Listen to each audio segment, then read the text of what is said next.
Can we ask everybody to stand up, please? Stand up, please. Praise God. Scripture reading from the book of 1 Corinthians, chapter 9, verse 24 to 27. Do you not know that in a race all the runners run, but only one gets the prize? Run in such a way as to get the prize. Everyone who competes in the games goes into strict training. They do not get it a crown that will not last, but they do it to get a crown that will last forever. Therefore, I do not run like a man running aimlessly. I do not fight like a man beating the air. No, I beat my body and make it my slave, so that after I have preached to others, I myself will not be disqualified for the prize. Praise God for the reading of His Word.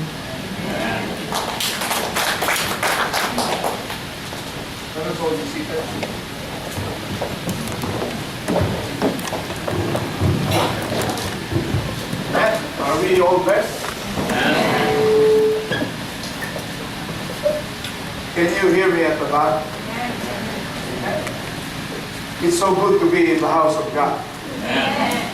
Meron pong isang kwento ng isang mayaman somewhere in Luzon. Na napakayaman niya at sa kanyang pagpumunyi ng kanyang kaarawan ay nagpakain siya dun sa kanyang lugar. At inibitahan niya lahat ng mga tao nandun. And as he invited everyone in their place, so lahat open. At sabi niya, open lahat ito. Sabi niya, doon sa likuran kasi meron siya papakalaping swimming pool. At sabi niya, habang kumakain yung mga tao, habang nagkakasiyahan, sabi niya, sa likod ng ating bahay ay malaking swimming pool at merong 5 crocodile na nandun. Sabi niya, and he challenged those people there. Kasi sabi niya, sino man ang maka-cross doon sa dulo ng swimming pool, ay bibigyan mo lahat ng kanyang kahilingan. So as he challenged everyone, sabi niya, punta tayo lahat doon sa swimming pool kasi naghihintay yung mga buhaya na pinili niya. 5 buhaya yung nandun. At para masubukan, na nandun nga yung buhaya, ang ginawa nila, iniksa nila isang manok galing sa spinach at kinain ng mga buhaya. At talagang may 5 buhaya na nandun. And so, andun yung mga tao, and as he was telling them, sabi niya, sino man ang makakross sa swimming pool na ito hanggang doon sa kabila ay hindi niya po ng reward. Ng ano man ang gusto niya ay ibibigay ko. Dahil napakayaman niya. No, as he was saying these things, biglang may lumutan doon sa swimming pool. At doon lumutan doon sa swimming pool, ang galing dumangoy. Talagang ginilisan niya langoy niya hanggang sa he maneuvered every crocodile na nandun at to alas that he was able to manage to cross the swimming pool. At palakpakan lahat ng mga tao na doon. And as they were clapping their hands, tinawag nung mayaman, yung tao yun, sabi niya, ano man yung kahilingan mo, ibibigay ko. Sabi niya ganyan, pero gusto lang kita tanungin, sabi niya, ano yung nasa isipan mo kung bakit nakayanan mo lamuyin lahat yung mga crocodile na yan at kaya mong i-maneuver yung mga yan. Sabi ng tao, isa lang gusto kong malaman dito. Sabi niya, gusto kong malaman kung sino po tumulak sa akin dito sa lahat.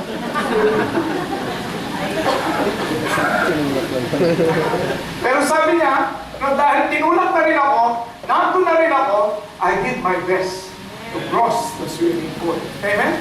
Ganon din daw po ang ating buhay Kristiyano. Actually, in the Bible is full of images that helps us understand the Christian life.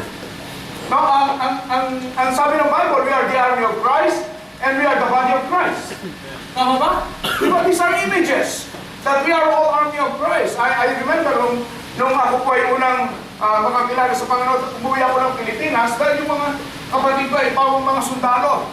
At dahil sila yung mga sundalo, at Lieutenant Colonel lang yung pangatlo kong kapatid. At habang sila nag-uusap, dahil Lieutenant Colonel, Kapitan at Major yung isa, Pag nagsasabi tayo yung Lieutenant Colonel, humihinto yung dalawang opisyal. Habang kumakain, kasi may respect. Dahil Lieutenant Colonel, no?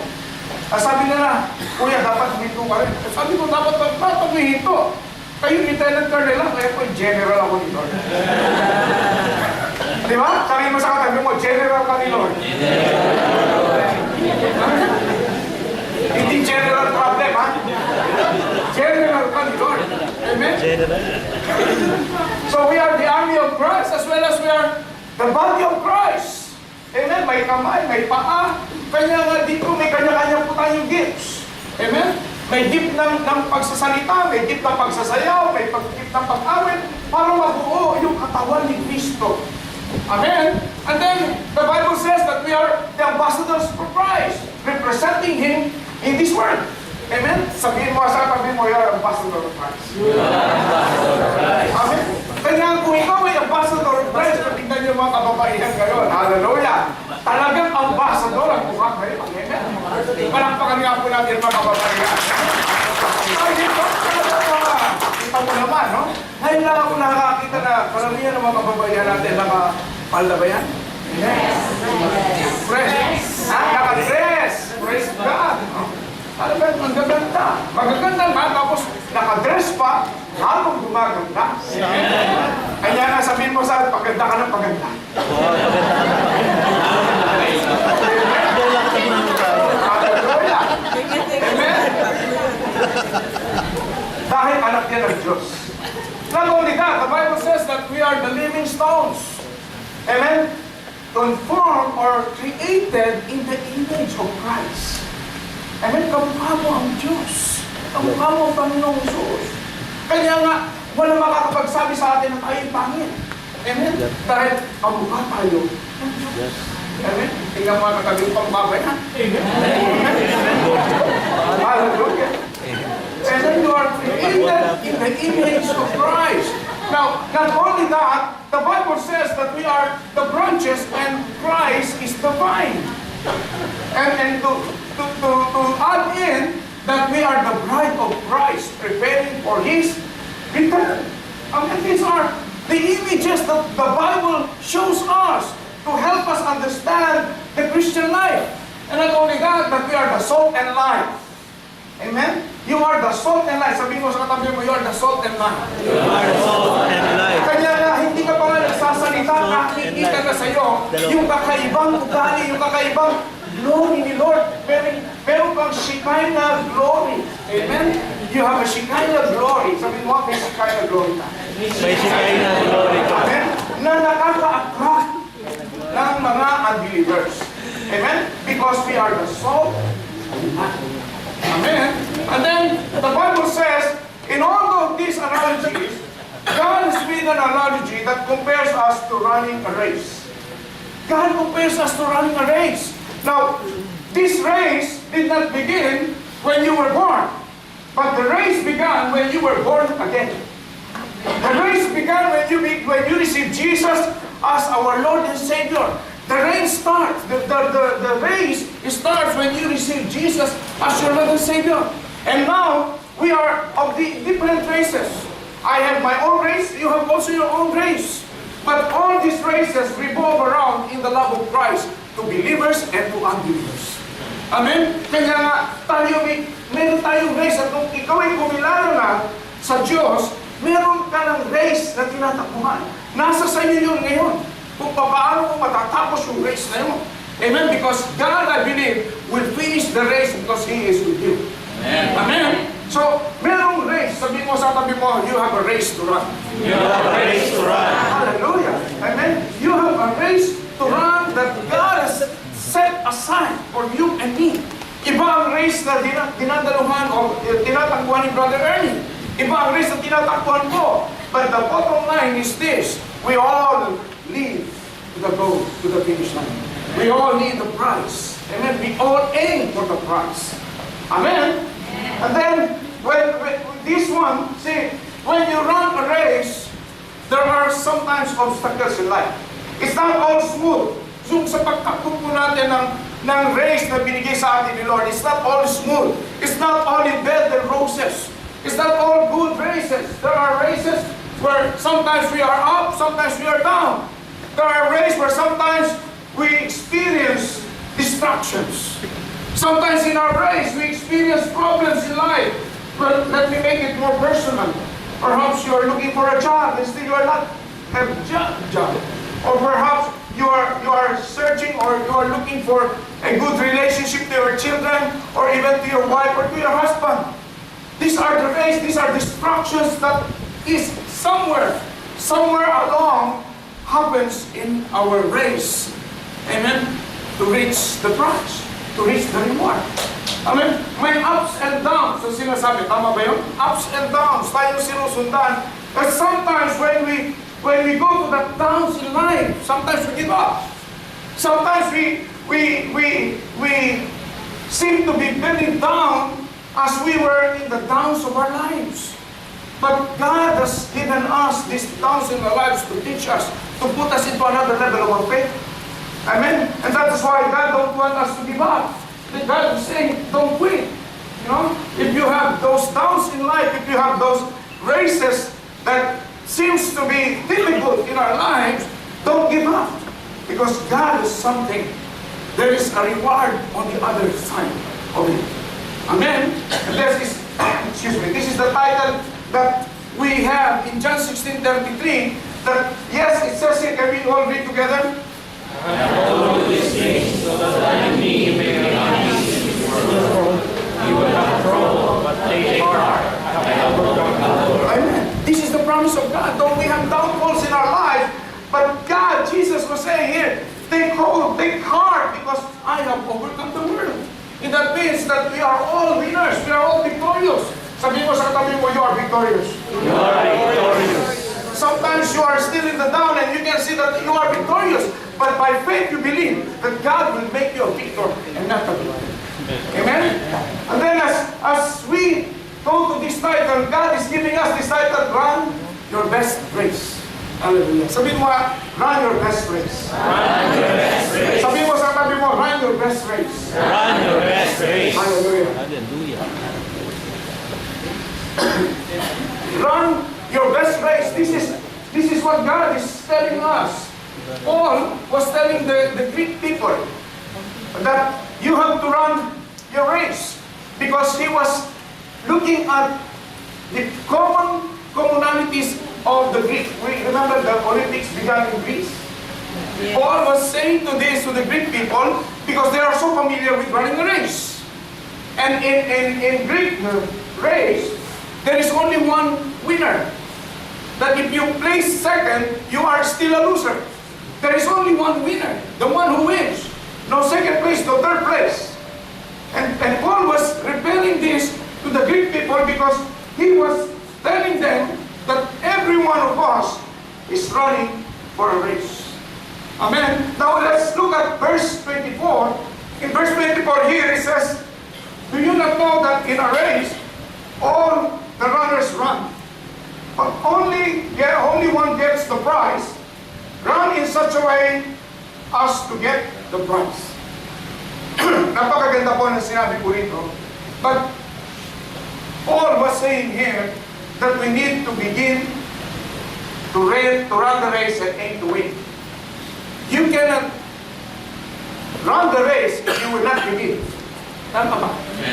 Di ba? Kailangan, you have to start, you have to begin. When you have a race, God has set you a race. When you are in a race, you have to begin to race. You have to begin, you have to set up your mind that you are running a race. So that if you just play on the sidelines, nothing, you will not get the prize. And here, there is no exceptions. Because when we cannot settle to watch on the sidelines, we cannot just sit down and relax and watch Brother Ernie or Pastor Ernie run the race. We cannot just settle down and sit down and let Brother Robert run the race. Amen. But we must be willing to take action. We must start to begin to run the race. We must be willing to take action. Amen. So that if you are taking part of that action, you are beginning the race. Amen. It's not sitting down on the sidelines. You cannot just sit down on the sidelines and let's sincerely run the race. Amen? See? And not only that, we must be willing to change our attitude. Our attitude like an athlete.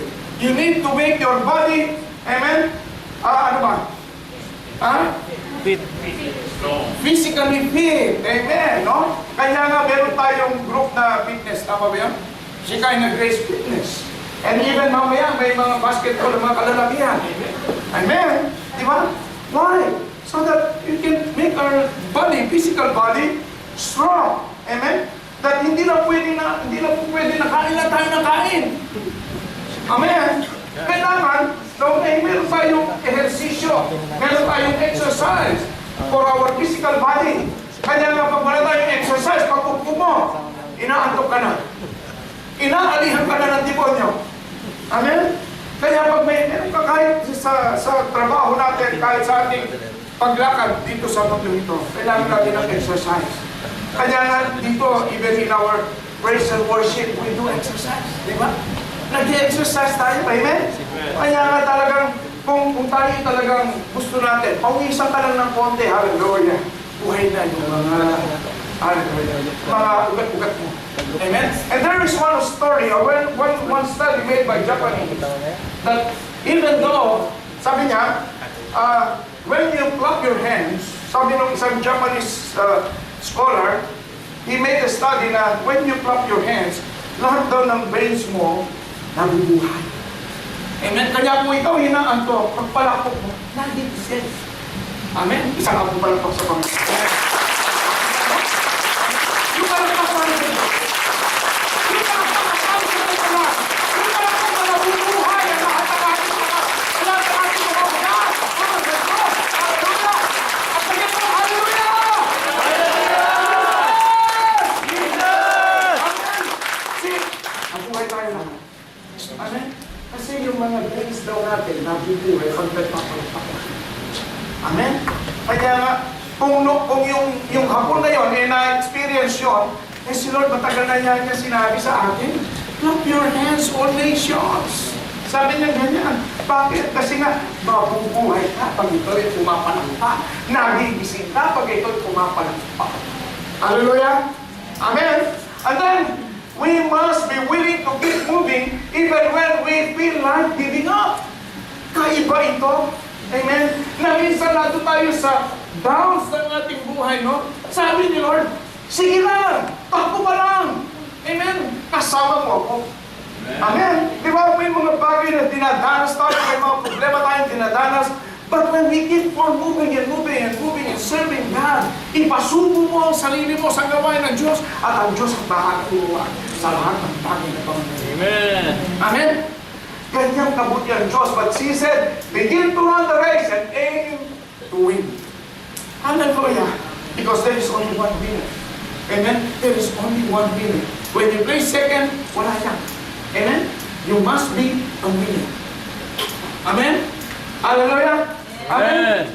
You know, brothers and sisters, sometimes the Spirit is saying, you know, sabi ko, Lord, bakit hindi ako nag-pray? Kasi may gustong sabihin tayo ang Diyos. Minsan, you can just move it, flow, go to the flow of the Holy Spirit. Amen? Let it flow. I know, these are things that programs our minds. But wala yung, this is my Bible. Amen? But wala yung prayer because the Holy Spirit is moving. There is something that I cannot contain. I want to release it. It's so difficult. Kung kayo nandito, the Holy Spirit is there to save. Amen? And I do hope that you will experience these things because we are serving our powerful God. Amen?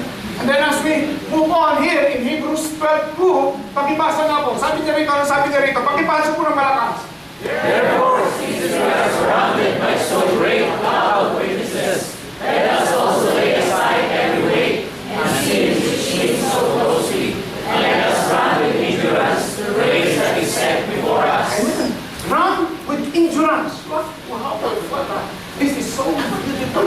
Run with endurance. That even though we have some pains in our feet or some pains in our body, we should run with endurance. We should keep on running. We should keep on running because this is what God says. Run with endurance.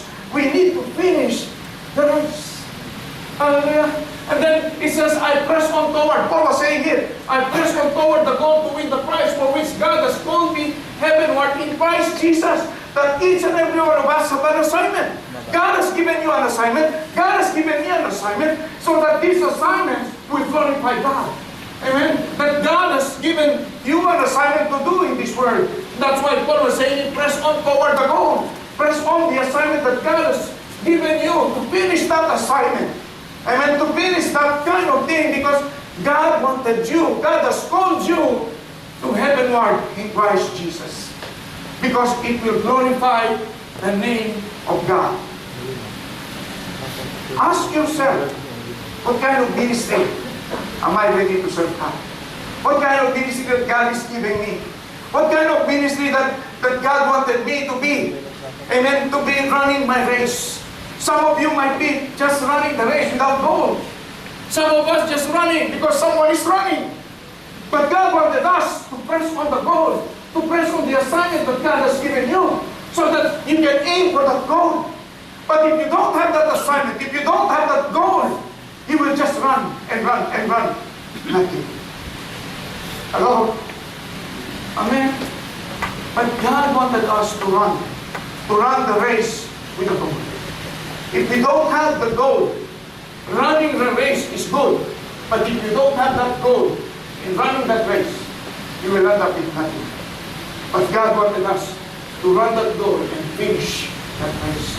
Because on the other side of that race, there is a reward waiting for you. Amen? Amen?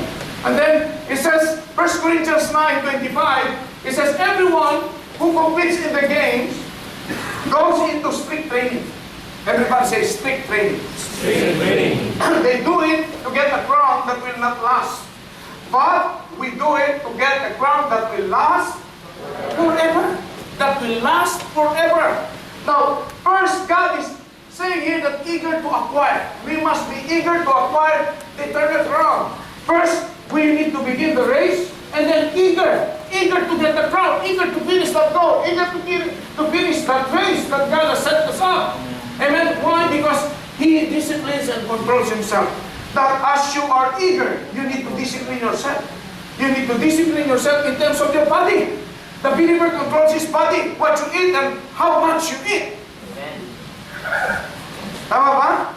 What you eat and how much you eat. Hallelujah. Start kong ulam yun. Kunti pa. Amen. Tayo lahat tinatamaan dito. Amen. Tayo lahat tinatamaan dito. Amen. Now, you need to control your body. Amen. Kanya nga, sa dami ng kinakain natin, nagkakaroon tayo ng bulges. Tama? Bukol kung saan. Amen? Ha? Bato-bato sa langit, tama, dapat lang. Amen? Kanya minsan, hindi makapagsuot ng dress. Hindi makapagsuot ng dress kasi parang sumagbulagtana sa mas. Hello? Praise God, no? Ako nga, ito nung sinuot ko kanina, sabi ko, Lord, hindi na kasya. Pagkasya mo, huwag kang hihinga. Okay. Okay. So, you need to control your body. Amen? The believer needs to control your body. Not only that, the Bible says that we are the temple. The body, your body is a temple of the Holy Spirit. Sabi mo sa tabi mo, your body is a temple of the Holy Spirit. Hallelujah. Amen. Your body, our body is a temple of the Holy Spirit. Nalalahan ang banal na Espiritu sa katawan natin. Amen. And then not only that the believer controls his mind and thoughts. That you need to set your goal. You need to set your mind to that goal. Not to the goals of different things, not to the goal of earthly things, but goal of heavenly things. And that is why it says, Romans 8:6, sabi na rito, for to set the mind on the flesh is death. So when you think of things like pride of life, lust of the eyes, lust of the flesh, these are death. But when you set your mind on the Spirit is life and peace that will glorify God. Hallelujah. Amen. You are controlling your mind. Amen. So begin to run your race and eager to finish that race. But when you when you finish that race, when you're eager to discipline yourself, you need to control your body. You need to control your mind. And not only that, you need to control your spirit. Amen. You need to control your spirit. Because you must encourage yourself. You must encourage yourself that God is with you. You must encourage yourself that even though you are in the downs of your life, you must encourage yourself that I am a victorious God. I am a victor. I have victory in my life. Because if you keep on saying, ano na naman ako? Wala na naman akong nakuha ng trabaho? Or wala na naman tumanggap sa akin ng trabaho? You become loser. Set your mind. Amen. Set your mind on positive things. Every day, every morning when you wake up, Lord, I am beautiful. Amen? Amen. I am handsome. Amen. Amen? At the end of the day, if you keep on saying that, you believe that you are handsome. You believe that you are beautiful. Amen? Hallelujah? But if you say, early in the morning, you say, pangit ako. And at the end of the day, talagang pangit ka. Tatanda ka pa. Amen? Walang pangit ng Kristiyano. Hallelujah. Amen? And we give a praise. Hallelujah. Hallelujah. Kasi nag-glow ang shine ng glory ni Lord sa iyo. Amen? Walang pangit anak ng Diyos. Ay, nanay ko nga, talagang pinagmamalaki kami. Amen? Talagang nanay ko na nagmamalaki sa akin. Amen? Bakit? No? Talagang galing ako sa kanya. Pinagmamalaki ako nanay ko. Amen? Totoo ba yun? Amen? I hope you can relate. No? I hope you can relate of what we have experienced. Di ba? Ipaglalaban ka man ng nanay mo eh. No? Pag sinabi ang pangit mong anak mo, ay paglalaban ka talaga ng nanay mo. Maganda yung anak mo, pogi yung anak mo. Totoo po ba? Amen? Amen? Naalala ko nung kami elementary, talagang hindi naman kami gano'n eh. Gusto talaga. Pag narinig na nanay ko talagang inaamoy niya yung mga sumasabi niya. Mapupogi yung mga anak ko kasi may mati ko kami lalaki. Mapupogi yung anak ko. Lagi na sinasabi yung mapupogi yung anak ko. Yan, pogi. Amen? Amen? Kanya na in love si Sugar. Amen? Praise God. Amen?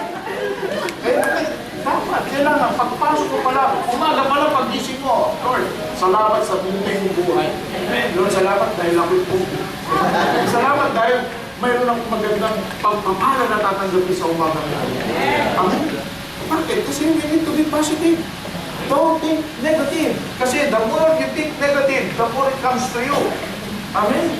Ayaw mo niya. Kung ikaw matalino, eh talagang matalino ka, sabihin mo, you claim it. Declare it. Amen? Na ikaw ay bibigyan ng wisdom. Amen? Hello? Amen? Sabihin mo na katabi mo, sabihin mo, pogi. Pogi. Sabihin sa kumain ako, sabihin mo, maganda ka. Hallelujah. Pogi ka bro. Amen? Na, sabi mo rito, but the fruit of the Spirit is love. Okay? The fruit of the Spirit is joy, peace. Diba? Itong mga ito, puro positive. Tama ba?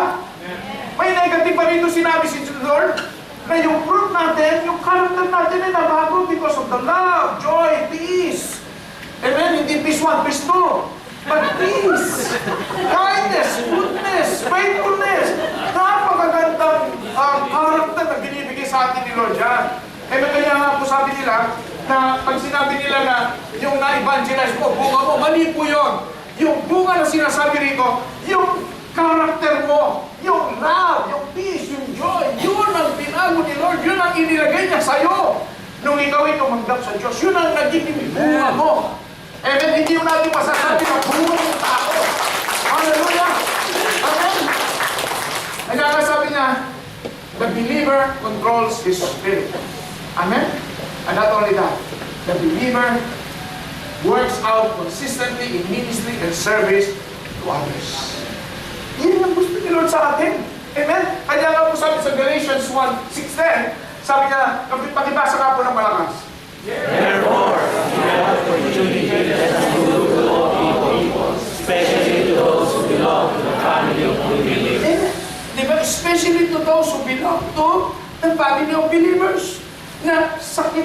kinalintingan, tama ba yun? Sakit ng buong katawan. Amen? Na kung ano man yung dinadanas ng ating kapatid, ano ba ito? Samahan natin. Amen? Hindi yung pagsamahan natin, tama ba yun? Hindi yung pagtulungan natin. Kundi, itulungan natin. Hindi pagtulong-tulungan. Amen? Kasi diyan nakikita ang bunga ng Espiritu ng Diyos na nasa sayo. You have the love, joy, peace, kindness. At kung meron ka naman, bakit mo bigyan? Kasi babalik din naman nila sa'yo. Siksik, liglig, at kumakapaw. Hallelujah! Amen? And then sabi niya, a believer without service to others. Ito po, ha? A believer without service to others is a tree without fruit, or a well without water. Tama ba? Amen? At dapat nakikitaan tayo ng bunga. Nakikitaan tayo ng magandang asal, magandang pagpupunali. Amen? Kapag ikaw nakita ka ng kapatid na kahit na nandun siya sa malalim na sitwasyon, no? Nandun siya, nakita ka niya, sumaya siya. Amen? Nandun siya, nakita siya, para bang sumaya siya kasi may mauutangan siya. Hindi na mag-uutang, kundi may magbibigay sa kanya. Amen? Tama po nga. Amen? Nang makikita mo naman kung gaano malambot ang kapatid, pasihin mo naman, brad, blessing ko sa'yo. Amen? Nasulo ka naman. Walang amen. Amen. Subukan nyo, kapatid. Subukan nyo.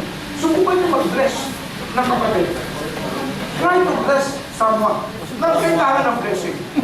And I believe that God will return it safely. Amen. Can you give a praise to Him?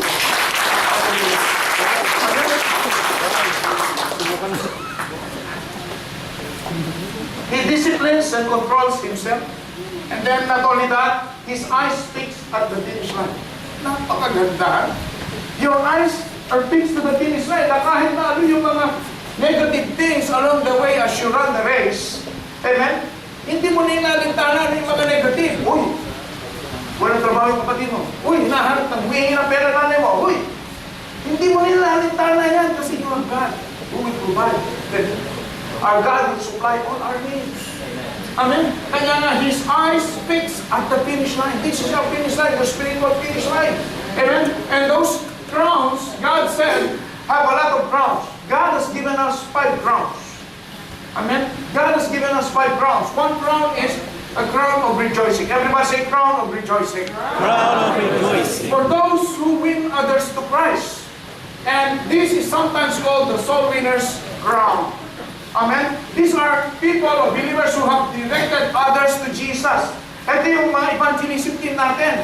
Not even all of us are evangelists because it is a lifestyle. It is a lifestyle to share Jesus.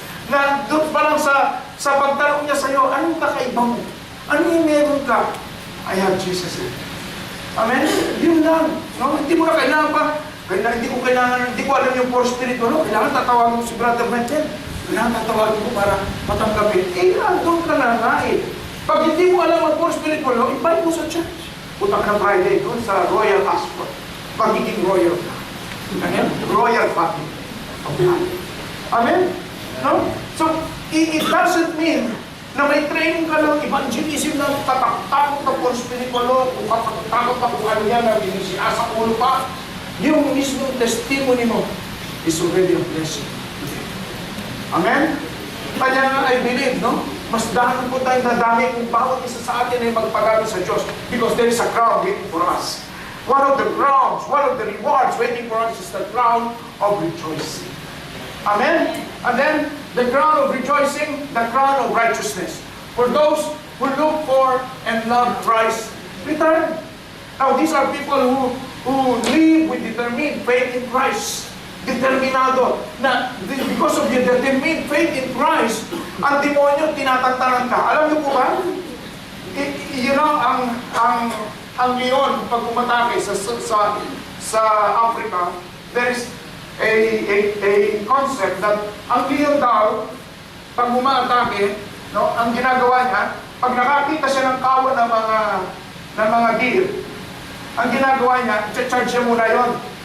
At pag nakita niya na bulabog yung mga deer, babalik siya dun sa lalagyan niya, titignan niya kung sino yung iikay-ha, sino yung nalalambot, sino yung mahina. Tapos, ang gagawin niya ngayon, Titignan niya, nakafocus siya dun sa mahina na yun. Sabi niya, masarap ito. Sa isip ng leon, oh, masarap ito. Nagpe-pray na siya, Lord, bless this food. Amen? At pag siya yung matake, hindi niya titirahin yung pinakamabilis sa Kristiyano, o pinakamabilis na deer. Ang aatakihin niya yung iika-ika. Amen? At yung iika-ika na yun, dahil iika-ika, kaya niya sa pangin. Kanya kung ikaw, amen, ay iika-ika. At ang dala mo lang na verse, Jesus wept. Talagang Jesus wept. Amen? Kaya napakaganda na mag-alon po tayo ng salita ng Diyos. At ang salita ng Diyos, ang panlaban natin sa gawa ng Timothy. Amen? Amen? And then, the crown of righteousness, the crown of glory. Now, the crown of glory gives to those pastors or leaders crown. That those dedicated to supporting God's dedicated men and women. Those brethren who dedicate themselves to those people whom God used. Amen? And actually, ito yung crown of glory. Amen na sinasabi. At even in Matthew 10:41 to 42, sabi niya, anyone who receives a prophet because he is a prophet, receives a prophet's reward. And anyone who receives a righteous man, receives a righteous man's reward. And if anyone gives even a cup of cold water, sabi niya, to one of these little ones, because he is my disciple, I'll tell you the truth, he will certainly not lose his reward. Amen? Diba? So, God is teaching us that we need to respect one another. We need to respect because they have duties. Each and every one of us have duties. Ang duty ko rito is magpatawa o mag-share ng salita ng Diyos. Ang duty ng iba is to sing praises to God. May kanya-kanya tayong duty so that the body of Christ will be developed as one. Amen? To glorify our God. Amen? And then, the crowns of incorruptible crown. The incorruptible crown. It's for those who run a good race in the Christian life. For those who run. Amen? A good race. Now, these people who live a disciplined Christian life. Disciplined Christian life in the sense that they discipline themselves away from the works of the enemy. That because of the words, because of the things that they learn, even ang demonyo, tinatantanan sila. Amen? Bakit kasi? Sabi niya, ang sabi ng demonyo, parang yung leon. Ang sabi ng demonyo, bakit pupuntahan niya, napakatigas na Kristiyano niya. Doon na lang ako sa ika-ika. Hello? Doon na lang ako sa ika-ika, kaya ko sa pangin. Hello? Nakakasunod po ba? Buti na lang pala si Franto Ugo. Hindi na mag-English. Amen?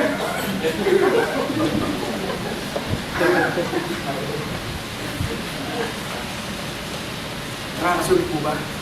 Are we blessed? Can we give a praise break to God? Hallelujah. Amen. And then, it says, the fifth crown is the crown of life. For those who suffer for the name of Christ, especially those who lay down their lives for Him, we receive the crown of life by being faithful to the Lord Jesus Christ. And these are brethren who devote themselves to Jesus. Like we are. Amen. We can receive this crown if we continue to be devoted to Jesus. Amen. These are the five crowns that God offers us. The crowns of salvation that God offers for you and me. Amen? Now, I believe na meron tayong goal na dapat sundan. Meron tayong goal na dapat i-fix na kung saan sa pagtakbo natin ang ating race. Maybe we should fix to that crown. We should fix to that reward that God gives us. Amen? These are the five crowns that God wants us to receive. Amen? Maaaring dalawa o tatlo o maaaring lima pa kayo sa iyo dyan. Praise God. Amen. Huwag naman lumaki ang ulo mo. Baka ibabakan mo. Amen. Sabi mo, marami akong reward. Baka pagdating ni Lord, napugnaw din yung reward mo. Hindi natin pwede may pagmalaki ang mga yan. Amen. Because yan ay ibigay sa atin ni Lord. Dahil pag yan bigay sa iyo ni Lord at pinagmalaki mo, baka pagbalik ni Lord at yan ay susunugin. Kasi susunugin po yung reward na yan. No, baka mapugnaw. Walang matira sa iyo. Amen. Sapagkat yan lahat na crowns na yan, glorifies the Lord. Amen? And then, in verse 26, therefore, I do not run like a man running aimlessly. I do not fight like a man beating the air. Now, napakaganda po dito na sinabi, but we need to set with certainty to run and fight without distraction.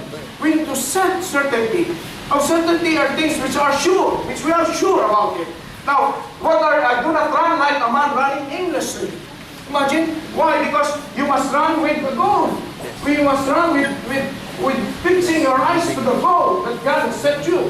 Amen? And then it says there, uncertainty. Sometimes aware of the race, sometimes oftentimes we are not so sure of. Nangyayari po yan. Amen? Minsan nalalamigan tayo. Or sometimes we are active, oftentimes we are inactive. Hello? Di ba? Ay, mamaya na ako sa susunod na lang. Marami akong labahin. Marami akong trabaho. Amen? Well, it's about you and God. Amen? And then sometimes practicing, oftentimes laying out. Or sometimes staying in the line, oftentimes moving up. Amen? And then sometimes keeping his eyes on the finish line, oftentimes glancing away. Ano na yung finish line? Papasa na aking. Amen? Minsan malapit na sa finish line, bumibigay pa rin. Don't give up. Rest if you must, but don't you quit. Amen? And then, it says that these are uncertain things na nangyayari sa atin. Some of us are active, some oftentimes we are inactive. O minsan, okay ako ngayon. Sa susunod, di ako okay. Ngayon, parang ganado ako mag-praise. Sa susunod, di ako ganado mag-praise. Kasi ngayon, may masaya yung buhay mo kasi wala kang problema.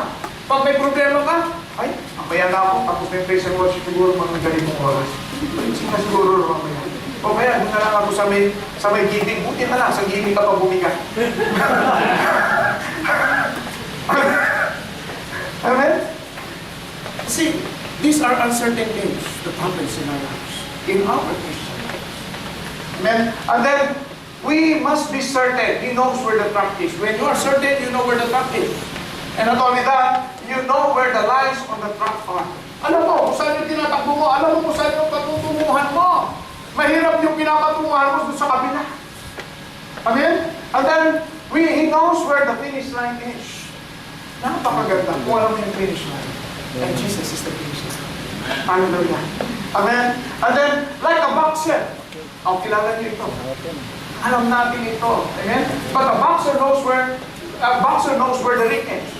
A boxer knows where his side is. Alam niya kung saan yung opponent. Alam niya kung paano tirahin yung opponent niya. Bakit? Kasi he trained himself. Amen? Ipinusisyon niya or ano tawag doon? Dinivelop niya yung sarili niya. Amen? For that kind of event.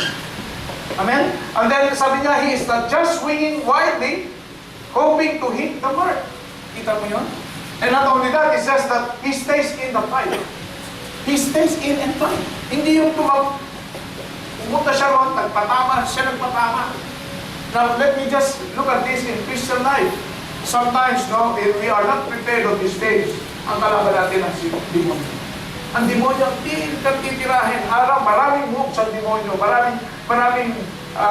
Marami siyang mga punches dahil pasipakyan. We don't even know. No? Tinamaan na pala tayo. And then the more where our weaknesses is, doon kanya titirahin. Kung ang weakness mo, magandang babae, itiyan ka niya na napakarami. Kung ang weakness mo, pagkain, iibigyan ka ng maraming pagkain. Makabigyan ka pa ng ministry. Eating ministry. Balot ministry. Amen? Kasi kung ano yung gustong-gusto mo na hindi nakakalungkod sa Diyos, yun ang gustong-gusto naman ibigay sa iyo ng demonyo. Pansinin, nasubukan niyo po ba yun? Na kung saan yung weakness mo, doon kanya tinitira. Doon kanya sinisiruin. Parang si Pacquiao nung siya lumaban kay, ano ba yung malaman niya nung huli? Marquez. Hindi. Si Bradley. No? Si Bradley. Alam niya kung paano yung tirahin yung kalaban. Amen, ganyan din dapat tayo. Amen, alam natin kung saan siya titira. Kung ano yung weakness mo, yun ang dapat ipag-pray mo. Lord, tanggal mo itong weakness ko na ito. Make this weakness into a strength. Hallelujah. Amen. And God will provide you that strength. Mapapagtagumpay yung mga bagay ito kasi sabi ng Diyos, ng Lord, sabi ni Lord Jesus na, yeah, I have overcome the world. Amen? So, napagtagumpayan na niya. Kung siya napagtagumpayan, ibig sabihin, kaya natin mapagtagumpayan if we are with Him. Amen? And then, He knows He is in spiritual battle. You know that we are in spiritual battle. That even dito, kaya tayong labanan, kaya rin tayong talunin ng kalaban. Dito pa lang, even in the church, nakakapasok ang kalaban. Pag medyo bumibigat na yung mata mo, nakakapasok na yung kalaban. Bumibitin yung mga demonyo. Pinapatulog ka niya. Amen? Ayaw niyang makinig ka. Amen? Kasi gusto ng kalaban na tayo mapalayo sa Diyos. Amen? And then He is fighting to conquer and to win the crowns of eternal rewards. That is why we use God's mighty weapons. There are a lot of weapons that God has given us. A lot of weapons, like sabi nga ni Paul, fight the good fight of faith. And then he says, hold tightly to the eternal life to which God has called you, which you have confessed so well before many witnesses. We are surrounded by witnesses. Amen? And then, these are the weapons that we can use when you pray. Amen? When you pray, nawawala ang Diyos. When you share your testimony, natatakot ng demonyo. Lalo na pag nag-praise and worship tayo. Hallelujah. Lalo na pag sinabi mo, in the name of Jesus, demonyo, layas pa. Amen? Hindi yung ikaw pa yung magpapaganyo sa demonyo na pumasok sa buhay. These are the weapons that we can use against the works of enemy in our lives. Amen? And then, the last one, it says here, I just want to introduce you these things because I have something that God has given me today. It says here in verse 27, no, I beat my body and make it my slave so that after I have preached to others, I myself will not be disqualified for the prize. And then he says here that I be trained to examine and guard himself against disqualification. You need to train yourself. Kanina sabi natin, we need to begin the race. We need to be eager to acquire that crown and set all those uncertainties and set it certain to God, and then we need to train ourselves. As we train ourselves, winning the prize demands persistent training and self-denial. Self-denial. Ano ba itong self-denial pag sinabi natin self-denial? Ha? Ano ba ibig sabihin natin dito? Ha? Yung kapakanan mo, tama ba yun? Hindi mo na masyadong iniisip kasi yung kapakanan na ng Diyos ang iniisip. Amen? And then, He guards Himself against disqualification. What are the things that will disqualify us? What are the things that make us outside the track? Amen? These are the things that Paul was saying here, that we need to train ourselves. We need to make our body physically fit. Amen? Para sexy tayo sa tingin ng ating mga asawa. Amen? Para naman yung asawa rin natin is sexy rin. Hallelujah? O hindi sexy. Tama ba? Kaya na si Sugar, kung kumakain na marami, o napaparami ka na. We need to train that. We need to make some restrictions. Amen? Kaya nga minsan, ako napapasarap ang kain pag si Ellie gumawa ng buro. Sabi niya, tagong yung buro. Ha? Si Pastor Ellie, masarap magawa ng buro. Amen? Punta kayo sa prayer meeting. Nakagawa naman siya ng buro. And then for you to live what He preached, walk the talk. Even me, no, I might be disqualified. Even so, when you speak Him, when you are being used by God, you must look at those things that you say. When you speak things, you must speak positive things to the people. Amen. That's why walk the talk. Walk the talk. And not only that, sabi niya, to renounce ungodliness and worldly passions, and to live live self-control, the right and godly lives in the present age, Titus 2. Amen? Renounce all these things. And then he says here, that Paul knew that he will be perfect.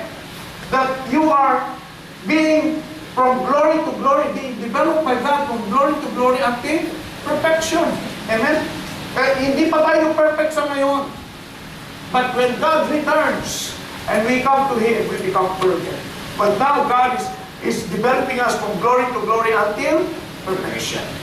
Amen? And then, Paul knew that the Lord was able to keep him until the day of redemption, until the day of Jesus' return, until the rapture. Amen? Sino rito ang rapture babies? Amen? Can you mention those rapture babies? Amen? Tayo yung kukunin ng Diyos. Amen? Kung tayo ikikilala ng Kristo. Kung tayo naman ng Kristo. Amen? We are the so-called the rapture saints. Sabihin mo sa katabi mo, you are a rapture saint. You are a rapture saint. Amen. No? Amen. Now, for this reason, I suffer these things, but I am not ashamed. For I know whom I have believed, and I am convinced that He is able to guard all that I have entrusted unto Him until that day. Amen. Now, run your best amazing race. God has given us this best race for us, for you and me. That's why He said, begin to run your race. Begin to run your race. You cannot run the race without beginning, without starting. And not only that, we need to be eager to acquire imperishable crowns. The crowns of glory, the crowns of rejoicing, the crowns of life, incorruptible crowns. These things that God offers us as we set ourselves, our eyes to that goal. And then we need to set with certainty to run and fight without distractions. And not only that, we need to train to examine and guard yourself against disqualification. See, these are the things that God has given us. These are the things that God wanted us to run the best race that God has set for you and me. You need to run with endurance. Now let me just give you a story of, I don't know if you know about the Boston Marathon. What of you here have heard the Boston Marathon? Amen. Boston Marathon is one of the oldest marathon event in the entire world. And in this Boston Marathon, there is a kilometer run with about 42 or 26 miles. Now this one, if you look at the Boston Marathon, the committee designed this marathon at a stage decreasing. That this is the starting line. Look at this one. Ito yung hills. Now look at this one. If you look at this one, it's gradually decreasing. So as they start the race, every runners, every athlete would run as if they can do, I can do this, I can do this. You know? Why? Because it's down grade. That means they can run where the air is pushing them. Nasubukan niyo na ba yun? Yung tumatakbo kayo na parang may tumutulak sa inyo? Amen? Because the grade is down. And then pababa yung takbo. Decreasing, not in a sense na pababa. So look at this one. In Boston Marathon, many runners, they call it a runner where